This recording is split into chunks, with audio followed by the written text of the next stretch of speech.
2 Samuel chapter 4. Death of Ishbaal. When Ishbaal, son of Saul, heard that Abner was dead in Hebron, he lost his resolve and all Israel was alarmed. Ishbaal, son of Saul, had two company leaders named Baanah and Rechab, sons of Rimmon the Beerothite, of the tribe of Benjamin. Beeroth, too, was ascribed to Benjamin. The Beerothites fled to Gittaim, where they have been resident aliens to this day. Jonathan, son of Saul, had a son with crippled feet. He was 5 years old when the news about Saul and Jonathan came from Jezreel. His nurse took him and fled, but in their hasty flight, he fell and became lame. His name was Meribbaal.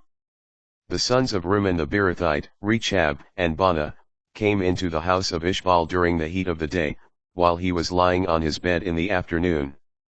The gatekeeper of the house had dozed off while sifting wheat, and was asleep.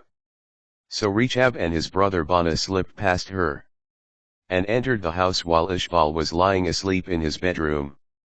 They struck and killed him, and cut off his head. Then, taking the head, they traveled on the Arabah road all night long. The murder avenged. They brought the head of Ishbaal to David in Hebron and said to the king, "This is the head of Ishbaal, son of your enemy Saul, who sought your life. Thus has the Lord this day avenged my lord the king on Saul and his posterity." But David replied to Rechab and his brother Baanah, sons of Rimmon the Beerothite, "As the Lord lives, who rescued me from every distress.